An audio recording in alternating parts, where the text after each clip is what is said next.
안녕하세요. 코천 플러스 박상용입니다. 화요일부로 이제 엘코협회에서 2023년에 열리는 오크샵 중에서 스탠다드 과정은 이제 사실상 종료가 되었습니다. 내년 한 2월이나 3월쯤부터 시작하지 않을까라고 생각을 하고 있는데요.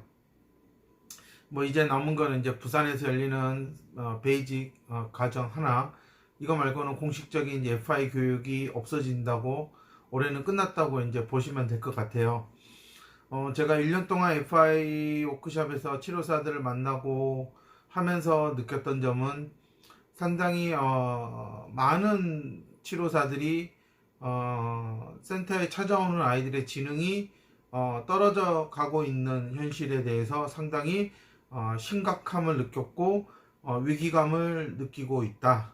작년에 코로나가 이렇게 사태가 이제 종료가 되고 그 여파가 아마 1년이 지나서 서서히 스물스물 나타나고 있는 게 아닌가라고 제가 전에 얘기를 했었는데, 그게 맞는 것 같다라는 생각이 들고, 안타까운 거는 그거에 맞춰서 많은 치료사들이 아이의 지능이 떨어지는 것을 어떻게든 해볼 생각은 못하고 있고, 현실적으로 멍하니 그냥 쳐다보고 있는 거, 마치 시골에서 논둑이 무너져서 그냥 비가 와서 범람하고 있는 그런 홍수가 나서 논이 다 잠기고 있는 거를 멍하니 쳐다보는 그런 농부의 마음처럼, 치료사들이나 엄마들이나 이 아이가 왜 이렇게 계속 하면 할수록 지능이 떨어지냐에 대해서 너무나 멍하니 보고 있는 그런 상황이 앞으로도 계속될 것 같다라는 안타까운 마음에서 제가 오늘 이렇게 비도 오고 그래서 출근길에 쭉 생각하면서 오늘은 좀 이런 얘기들을 좀 나눠야 되겠다라는 생각을 하게 됐습니다. 다행히도 어떻게든 나름 위기를 느끼고 위기감을 느끼고 나름의 어떤 해결책과 방향을 찾고자 저희 협회에 오시는 치료사들이 있지만, 아직 그들의 그냥 단순한 그런 마음 가지고는 현실적으로 해결을 하는 데는 상당히 어려움이 있을 거라고 저는 생각하고요. 물론 그것도 제가 워크숍에서는 분명히 치료사들한테 지금 자격증 하나 땄다고 해서 나가서 아무것도 못한다, 그만큼 30년 40년 동안 그렇게 머리를 쓰고 있지 않았고 상대방이 어떻게 머리를 쓰는지에 대해서 전혀 관심을 갖고 관찰하고 분석하지 않았던 사람들이, 단지 장애아동이라고 해서 그 아이들은 나보다 훨씬 더 떨어지니까 너는 내가 이렇게 뭐든지 알 수 있어, 그럴 수 없다, 그러니 그런 착각에서 빨리 깨어나는 게 이번 오크샵에서 여러분들이 깨달아야 될 것이다 라고 저는 아주 강력하게 얘기를 해요.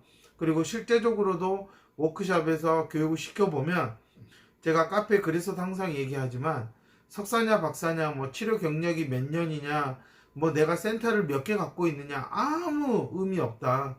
그냥 그동안 정말 이 사람이 그동안 어떻게 장애아동을 바라보고 있었고 어떤 식으로 살아왔고 어떤 식으로 돈을 벌었는지는 FI 도구질을 하는 걸 보면은 그냥 알 수 있다라고 얘기를 해요.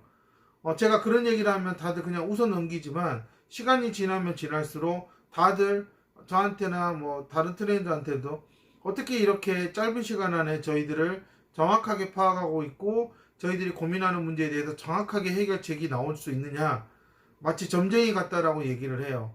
왜냐, 제가 그동안 10 몇 년 동안 해온 게 전부 다 아이들을 관찰하고 부모들을 관찰하고 책을 통해서 요즘에 필요한 것들이 무엇이고 이런 것들을 계속 저는 찾아가고 있었기 때문에, 제 뒤에서 이제 막 뭐가 없어요 뭐가 안 돼요 하는 사람들을 보면 당연히 제가 걸어왔던 길을 걸어가는 사람들이라 당연히 무엇을 필요로 하고 무엇을 찾는지는 알 수밖에 없는 거죠. 하지만 처음 제 수업을 듣는 선생님들 입장에서는 이거는 완전히 진짜 벌거벗은 임금님처럼 모든 그런 속속들이 자신들이 어떤 고민을 하고 왔고 어디서 막혀서 여기까지 오게 됐는지에 대해서 정확하게 제가 짚어내고 있다라는 겁니다. 저는 이렇게 되기 위해서는 치료사들한테 얘기해요. 지금 어떤 치료를 하고 있건 FI를 배우러 왔을 때는 이제 FI만 할 생각을 해야 됩니다. 그렇지 않고 나가서 잡탕을 하겠다, 이것저것 섞어서 볶음밥을 만들어 먹겠다 이런 식으로 살면은 정말 죽도 밥도 안 되는 인생이 될 거다. 근데 다행히도 우리 엘코를 찾아와서 뭔가를 해보겠다고 마음 먹었으면 이제는 결단을 내려서 더 이상 안 되는 치료에 연연하지 마라. 당장은 그런 치료들이 예전에 해와서 밥벌이를 해줄 수 있지만 지금은 그런 것들이 가장 먼저 치료센터에서 없어져야 될 것들이다 라고 저는 강력하게 얘기를 합니다. 하지만 또 이렇게도 얘기해요. 이렇게 얘기해줘도 나가면 또 그 짓을 할 거다. 그렇게 계속 갈등과 고통과 고민 속에서 분명히 나중에는 FI를 하는 게 나았어라는 후회를 하게 될 것이다. 그게 이전에 배웠던 많은 사람들, FI가 20년 가까이 한국에 들어왔지만 왜 제대로 효과를 못 보여주느냐? 다들 그렇게 놀이하고 상담하고 미술하고 FI하고 이렇게 저탕으로 아이들한테 모든 걸 다 해주겠다라는 그런 착각 속에서 살았던 치료사나 원장들 때문에 FI는 발전을 못했다. 그러니 이제 배우는 선생님들은 달라져야 된다라고 하는 겁니다. 제가 어제도 카페에서 글을 썼어요. 왜 엄마들은 족발집에 가서 맛있는 그런 동네 아주 유명한 족발집에 갔는데 왜 곰탕을 주문하고 왜 곰탕을 사갖고 와서 아이한테 야 이거는 족발이야 그러면서 그 족발에 그 큰 뼈다귀도 없는데 아이한테 막 뜯으라고 하는 그런 행위를 하느냐. 제가 이런 비유를 드는 것을 잘 생각해 보셔야 돼요. 분명히 원장마다 개인의 전공이 있어요. 즉 다른 어떤 것보다 잘하는 게 조금은 있다라는 겁니다. 놀이치료 원장이에요. 그럼 그 사람 머릿속에는 놀이치료밖에 없어요. 언어치료 원장이면 언어치료밖에 없어요. 근데 그 사람들이 다른 걸 팔아요. 그러면 그 사람이 그걸 알고 팔까요? 아니잖아요. 언어치료 원장이 다른 치료를 같이 껴서 팔아요. 우리 센터에서 이것도 하니까 이것도 받으세요. 근데 거기는 메인이 그게 아닌데 그럼 원장이 컨트롤할 수가 없다라는 거예요. 근데 엄마는 언어치료 원장이 너무 잘하니 다른 치료도 잘하겠지라는 착각 속에서 그거를 당연히 언어치료 원장이 하는 수준만큼의 치료를 받았다고 생각을 하는 거죠. 근데 언어치료 원장은 그런 데 관심이 없어요. 그냥 와서 이해가 하는 것보다 2개 하고 3개 하고 4개 하는 게 좋은 거예요. 그냥 계산해 보니 와서 4개 하니까 좋은 거예요. 그냥 그 아이가 뭘 받는지 몰라. 어떻게 하는지도 몰라. 놀이치료 원장도 마찬가지죠. 놀이치료하는 사람이 언어치료가 뭔지 알겠어요? 모르는데 어떻게 해.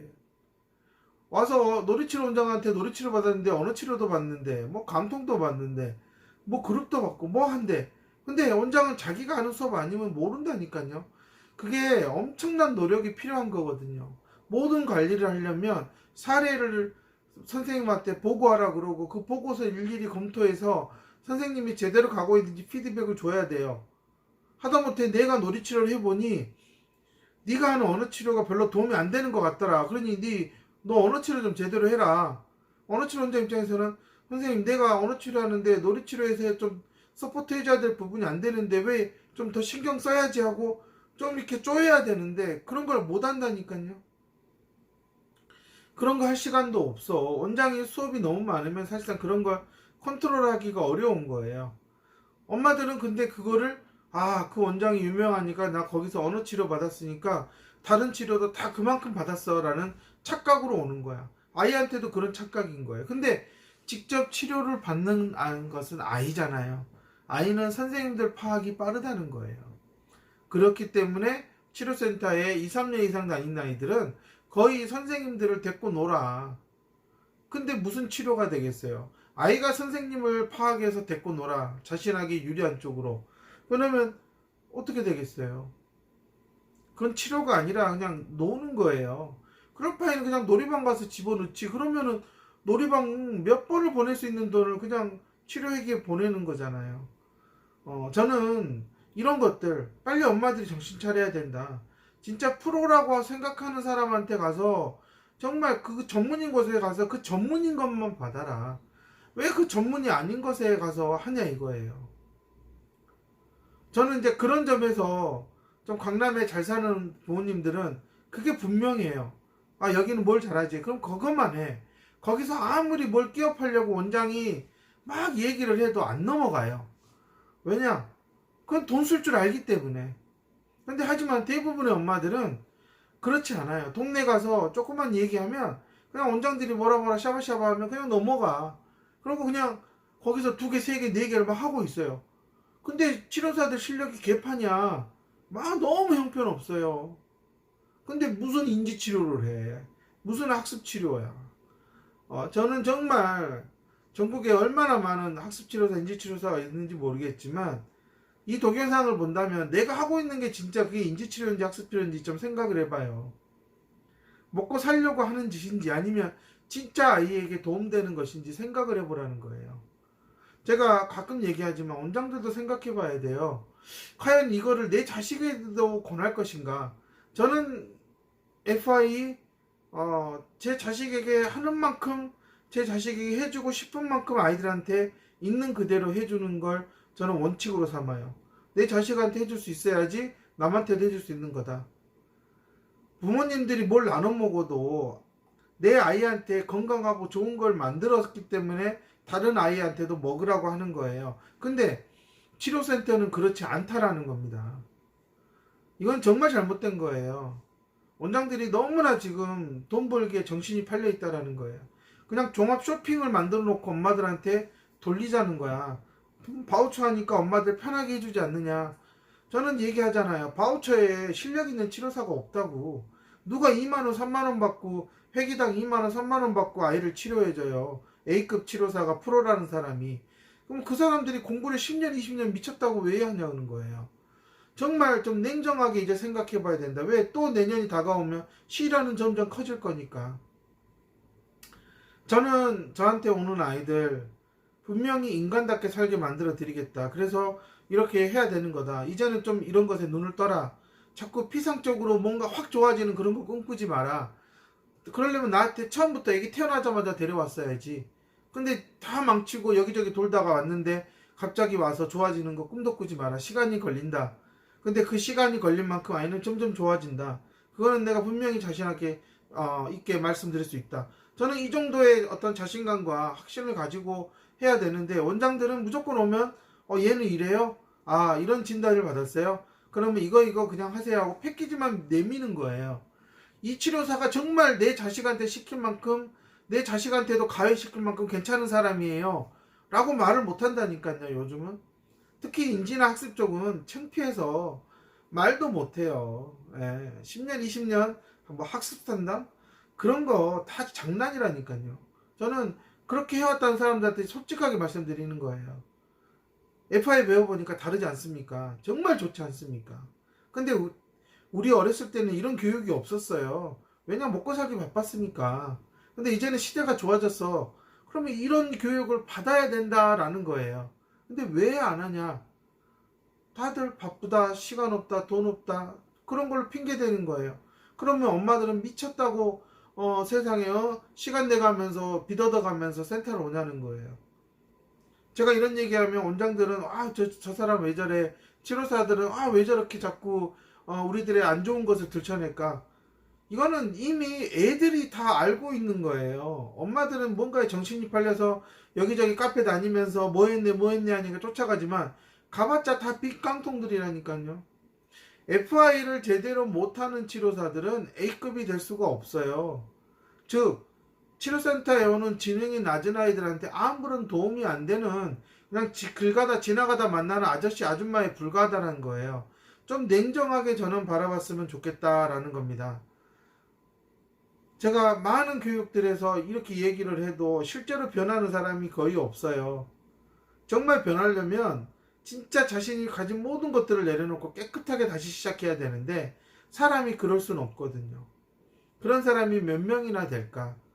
저는 없다라고 보고 이렇게 저희 협회든 다른 곳에서 막 자격증을 땄다고 하지만 저는 절대 어디 가서 섣불리 하지 마라. 당신들 준비 안 됐다. 냉정하게 말씀드리고 내가 당신들 가르쳐 봤으니 알지 않냐. 하루 가르쳐 보면 얼마든지 당신들이 그동안 어떻게 살아왔고 어떤 생각을 못하고 어떤 데 취약한지 다 보인다. 아마 당신이 느꼈을 거다. 그러면 그거를 보충하고 보완하는 시간을 가져라. 절대 나가서 바로 팔아먹지 마라. 얘기를 합니다. 근데 나가서 해요. 스탠다드 해보니 너무 어려워. 안 돼. 그만둔다니까요, 아이들이. 그러니 베이직은 쉽겠지 하고 또 와. 그래서 엄마들한테 어린 장애아동 엄마들한테 베이직을 막 팔어. 근데 베이직도 생각보다 어려워. 그게 우리나라 치료사 교육 현실이에요. 어디서 인지 이런 걸 제대로 배우지를 못했다니까요. 근데 엄마들은 막 여기는 조금 낫지 않냐고. 그냥 빈 깡통이라고 제가 분명히 말씀드려요. 말하는 것들마다 다 뻥이야, 뻥. 제가 애들한테도 뻥치지 마라. 진짜 진실되게 행동이라고 얘기하는데 다 큰 어른들이 석사박사 따놓고 다 뻥만 치고 앉아있어요. 그럼 뻥순이들이야, 뻥순이들. 너무 안심해요. 애들도 그 뻥이 뭔지 알면 안 하려고 하는데 다 큰 성인들이 뻥치고 앉아있어요. 안 되는 걸 가지고 애한테 하라 그러고 엄마한테 하라 그래. 애가 하겠냐고. 애는 안 해. 근데 엄마는 뭔가 홀려가지고 막 하는 거예요. 제가 오늘 이런 얘기를 하니까 상당히 우와, 오늘 정말 많은 걸 얘기하시네 하실 수도 있어요. 근데 이제 금방 12월 다가오면 연말 분위기 닥쳐서 엄마들이 또 정신이 없어요. 그러다 보면 방학 2개월 훅 가고 그럼 내년 3월이야. 야, 이제 그러면 이제 이렇게 지능이 떨어진 아이들 지금도 어쩔 줄 모르는데 남은 3, 4개월 또 어리버리한 치료사들 만나서 이러다가 내년 3월 되면 또 선생님은 불러. 어머님 이해 안 돼요. 뭐가 안 되고 뭐는 안 되고 안 되고 계속 그러면 결국은 남은 학교 생활은 다 도움반에 가서 보내야 돼. 잘 생각해 보세요. 지금 이렇게 가야 되는 게 맞는지. 왜 족발집 가서 맛있는 족발을 시켜야지 왜 곰탕을 판다 그러니까 곰탕을 사갖고 오냐고요. 어머님들 정신 진짜 차려야 돼요. 예. 지금 제가 이렇게 어린아이들 5세, 6세, 7세 아이들 데리고 하고 있어요. 정말 이 아이들은 잡혀가고 있어요. 학교라는 곳에서 뭔가 하려면 이 정도는 갖춰야 돼. 근데 처음에 오면은 진짜 맑은 영혼이야. 정말 아무것도 몰라.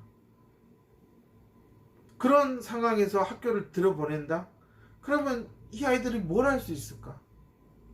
정상지능의 아이들과 어떻게 경쟁을 해요?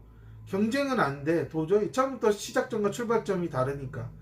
그렇기 때문에 엄마들은 빨리 착각해서 벗어나야 돼요. 지금 뭐 5만원짜리 뭐 10개를 받네. 그 백날 10개 받으면 뭐예요? 그 선생님 실력이 없는데. 저는 가장 현실적인 거면 저는 얘기하지만 학교 입학하기 전에는 진짜 최고의 전문가에게 가서 아이를 맡겨라. 보고 배우는 게 확실히 달라진다. 그게 결국은 학교 가서 선생님한테 이쁨 받고 친구들에게 너는 이 정도는 할 수 있구나 라는 게 될 거다. 그러면 친구 관계는 문제 안 해도 돼요. 근데 전부 다 어리버리한 데 가서 무슨 뭐 놀이니 사회성 그룹이니 그냥 얘들 장난이나 하고 있어. 그러면서 아이가 학교 학습을 또 잘했으면 좋겠대. 아니 그렇게 가서 센터 가서 놀기만 하고 앉아있는데 무슨 학습을 해. 무슨 인지적인 능력이 향상이 돼. 말이 안 되는 거예요. 저는 전국 어디에서도 지능을 기반으로 해서 향상시켜줄 수 있는 그런 시스템을 갖춘 곳은 없다. 꿈도 꾸지 마라. 착각해서 빨리 깨어나라. 그런 데는 없으니 원장들이 그런 얘기하면 이건 사기꾼이구나. 야 장사꾼이네. 그냥 그래야 된다. 그 원장이 언어를 잘하면 언어만 받아라. 놀이를 잘하면 놀이를 받아라. 미술을 잘하면 미술을 받아라. 다른 건 받지 마라. 그 사람들 그렇게 다른 것들 잘할 수 있을 만큼 전문가가 아니다. 원장이라고 모든 팔방미인이 아니다. 저는 그런 걸 빨리 좀 깨달았으면 좋겠다라는 겁니다. 정말 오늘 제가 이렇게 말씀드리는 것들 곰곰이 생각해 보시면서 현재 다니고 있는 곳들의 수준을 한번 냉정하게 평가해 보세요. 그냥 동네 아줌마라고 느껴지는 곳이면 당장 그만둬야 돼요. 아무리 바우처 받아서 싸게 한다 그래도 저는 절대 받지 마라. 그냥 바우처는 운동이나 하세요. 왜 되지도 않은 치료를 받아. 엄마들이 그런 돈을 쓰려고 하는 사이에 정말 아이가 만나서는 안 되는 아주 형편없는 치료사를 만나게 되는 거예요. 어떤 원장이 바보가 아닌 이상 센터에 제일 좋은 치료사한테 바우처 수업을 하라고 하겠어요. 그리고 어떤 치료사가 내가 A급이고 가장 프로페셔널이라고 하는데 바우처 아이를 받아서 치료를 해준다? 아직 그 정도로 경제적 여유를 가진 치료사가 있을까요? 다 먹고 살기 힘들다고 난린데. 그래서 뭐 돈 내고 배우라 그러면 쩔쩔매는 사람들인데. 저는 정말 엄마들이 좀 냉정한 현실을 알고 치료사들의 어떤 현실을 빨리 깨달아야 된다. 강남이건 뭐 저기 지방 어디건 똑같다. 센터를 운영하는 방식은 똑같다. 아무나 데려놓고 그냥 빈 방에 집어넣어서 아이만 결석 안 하면 되는 거예요. 효과? 어쩌다 나오는 거예요. 그걸로 지능이 올라가지는 않아요. 정말 그만큼 우리나라 치료 수준은 형편없다. 제 결론은 이거예요. 어줍지 않은데 다녀서 저한테 와서 많은 돈을 쏟아부었어요. 저는 다 그게 뻥튀기 한 거다. 뻥튀기는 사 먹으면 즐거움이라도 있지만 거기는 가서 제대로 그냥 날린 거다라고 저는 그냥 말씀을 드려요. 이제는 달라지고 싶으면 돈 더 많이 들어간다. 그게 현실인 거예요. 저는 그런 현실을 좀 잘 알고 좀 이제 12월도 다가오고 있고 내년 1월, 2월 3개월을 어떻게 정말 정신 차리고 사느냐에 따라서 내년 3월 학교 4월에 상담을 갔을 때 정말 조금 더 마음이 편안한 얘기를 들을 수 있고 아니면 여전히 올해 들었던 얘기를 내년은 더 무언가가 추가돼서 들을 수밖에 없다라는 겁니다. 지능이 낮아요. 아직 학교 가려면 1, 2년이 남았어. 어떻게든 저한테 오세요. 지금 그러지 않으면 아이의 지능은 정말 회복 불능 상태로 가게 될 것입니다. 지금 오지 않고 초등학교 고학년이 돼서 오면 더 시간적인 여유가 없어지고 더 마음은 조바심이 생기고 촉박해지고 그러다 보면 아이와의 관계는 정말 전쟁을 방불케 할 정도로 아주 극과 극의 상태로 갈 수밖에 없을 겁니다. 아마 초등 고학년에서 지능이 낮은 아이를 어떻게든 어머님들이 혼자 해보려고 하는데요. 이미 어머님의 능력 밖이라는 것을 좀 빨리 알았으면 좋겠습니다. 그렇기 때문에 정말 전문가다운 전문가, 프로다운 프로에게 찾아가는 것. 그런데 무엇보다 중요한 거는 아주 어렸을 때부터 빨리 고수한테 찾아가는 게 그게 엄마 아빠들이 어쩌면 돈을 가장 빨리 아끼는 방법이 아닐까 저는 그렇게 생각을 합니다. 다시 한번 말씀드리지만 제발 족발집 가서 족발만 사 먹으십시오. 냉면집 가서 냉면을 사 먹으십시오. 왜? 메뉴에도 나오지 않은 전혀 그 주인이 만들지도 못하는 것을 냉동식품으로 주는 거를 왜 주문해서 먹냐는 겁니다. 정말 그런 것들은 빨리 사라져야 되지 않을까 하는 마음에서 오늘 촬영을 하게 되었습니다. 감사합니다.